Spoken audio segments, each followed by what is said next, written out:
ఒక వ్యక్తిని శక్తితో పోల్చాల్సి వచ్చినప్పుడు మనకి వారే గుర్తొస్తారు. ఎంతోమందికి స్ఫూర్తి, ఎంతోమందికి మార్గదర్శకులు. భారతదేశం గర్వించేదగ విధంగా ఒక టెలివిజన్ నెట్వర్క్ని, ఒక పత్రికని నడిపిస్తున్న ద మీడియా మొఘల్, మన ప్రియతమ చైర్మన్, ఈటీవీ గ్రూప్ సంస్థల అధినేత, ఈనాడు గ్రూప్ సంస్థల అధినేత శ్రీ రామోజీరావు గారిని సగౌరవంగా వేదికపైకి ఆహ్వానిస్తున్నాము. జగదానందకారక జయ జానకి ప్రాణనాయక.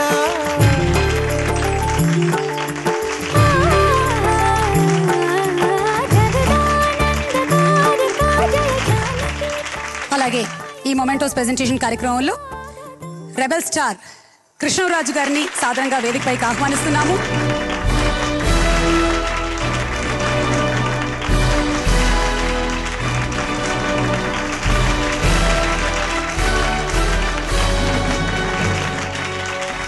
పాటకి సాహిత్యం ఎంత ముఖ్యమో సంగీతం కూడా అంతే ముఖ్యము. ఈటీవీ రూపొందించినటువంటి ప్రతిష్టాత్మకమైన సంగీత కార్యక్రమాలు పాడుతా తీయగా, స్వరాభిషేకం, స్వరసంగమం కార్యక్రమాలకి వాద్య సహకారాన్ని అందించినటువంటి కళాకారులు, కష్టపడడం తప్ప ఏ ఒక్కరికి నష్టపెట్టని అష్టదిగ్గజాలు. ఇప్పుడు వారికి చిరు సత్కారం. మరి మా ఆర్కెస్ట్రా టీం అందరినీ వేదికపైకి ఆహ్వానిస్తున్నాము. అందరి తరఫున కృష్ణ గారు మొమెంటోని స్వీకరిస్తారు. బిఎస్ కృష్ణమూర్తి గారు, ఎంవి ఫణిధర్ గారు, ఎం జైపాల్ రాజ్ గారు, ఎస్కే మస్తాన్ వలీ గారు, జి యుగంధర్ గారు, పిఎస్ స్వామీజీ గారు, బి జోగారావు గారు, ఎన్సి ప్రవీణ్ గారు, సాయి ప్రసాద్ గారు, రవిశంకర్ గారు అండ్ స్వామి గారు.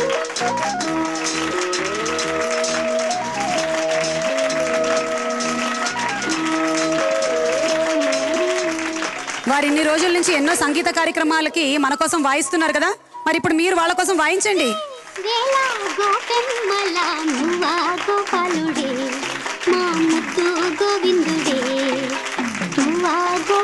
కృష్ణ గారిని అందరి తరపున మొమెంటోని అందుకోవాల్సిందిగా రిక్వెస్ట్ చేస్తున్నాము. కృష్ణ గారు.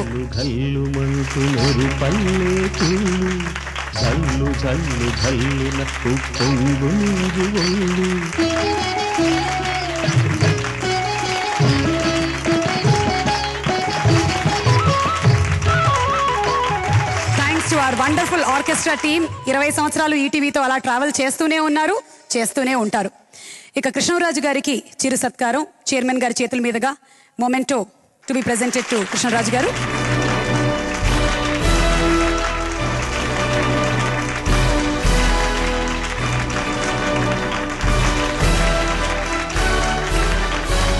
ఈటీవీకి వారికి ఉండేటువంటి అనుబంధాన్ని వారి స్పందన రూపంలో తెలియజెప్పవలసిందిగా రిక్వెస్ట్ చేస్తున్నాము.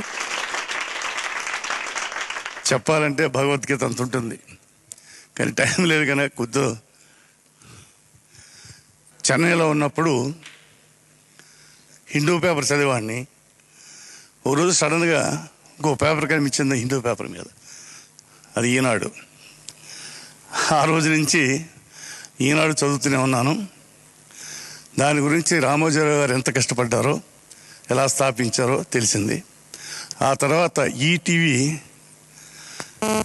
స్థాపిస్తున్నారని తెలిసింది. నాకు వెంటనే డెఫినెట్గా అది సక్సెస్ అయింది కనుక ఇది కూడా అంత సక్సెస్ అవుతుందని నాకు తెలుసు. అప్పుడు 9 గంటలు అవగానే న్యూస్ విని నేను నిద్రపోయేవాడిని.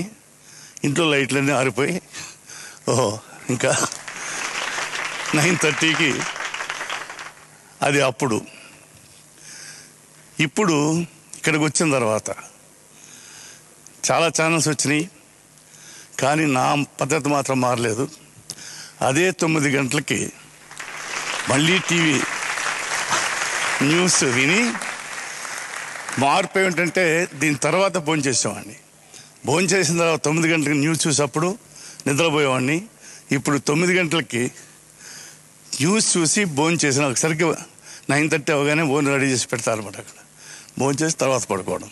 అంటే నాకు 20 సంవత్సరాల అనుబంధం చాలా. ఇంకా రామోజీరావు గారితో అయితే నేను చెప్పలేను. ఇంకా ఈ ఫిల్మ్ సిటీ కట్టుతున్నప్పుడు నేను చెప్పాను ఇంతకు ముందు ఒకసారి, ఫిల్మ్ సిటీ కట్టేటప్పుడు అందరూ అన్ని రకాలుగా అనుకున్నారు. నాకు ఓ రోజున భోజనం పెట్టారు ఆయన పళ్ళు తింటూ నాకు రకరకాల భోజనాలు పెట్టారు. ఇదేమిటన్నా ఇంకా కొన్నాళ్ళు ఆరోగ్యంగా ఉండాలని పెద్ద పని పెట్టుకున్నాను, అది పూర్తి చేయాలన్నారు ఆయన. తర్వాత రెండోసారి మా నాన్నగా పెళ్ళి ఇక్కడే మొదలైంది, రామోజీ ఫిల్మ్ తోటే. మొదటి చిత్రం 100 రోజులు కూడా మా మొదటి 100 రోజుల చిత్రం కూడా అది. ఆ చిత్రం చేసేటప్పుడు వారు నేను అప్పుడప్పుడు వాకింగ్ వెళ్ళేవాడు. మార్నింగ్ వెళ్తుంటే అక్కడ పనిచేసే వాళ్ళు చెప్పారనమాట, అయ్యగారు ఇదంతా ఇలా చేశారు సార్, ఇంతకుముందు పెద్ద రాళ్ళు రప్పలు అన్నీ ఉండేయండి ఇక్కడ అని వాళ్ళు చెప్తుంటే నాకు ఎంతో ఆనందం వేసింది.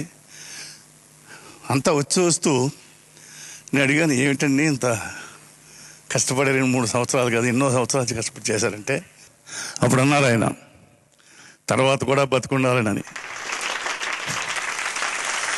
నిజంగానే అంత గొప్ప రామోజీ ఫిల్మ్ సిటీ ఆయన నిర్మించారు. ఇది ఎందుకు చెప్తున్నానంటే, నేను ఈటీవీ కూడా అలాగే 20 సంవత్సరాలు అయింది ఇప్పటికీ. 20 సంవత్సరాలు ఎప్పుడూ కూడా ఒకే రకంగా పెరుగుతూనే వచ్చింది, ఇంకా పెరుగుద్ది. కానీ రామోజీరావు గారి గురించి ఇంకొకటి చెప్పాలి నేను. తర్వాత కూడా బతికుండాలని రామోజీ ఫిల్మ్ సిటీ ఎలా కట్టారో అలాగే ఇంకొక పెద్ద బృహత్కార్యం ఆయన మొదలు పెట్టబోతున్నారని తెలిసింది.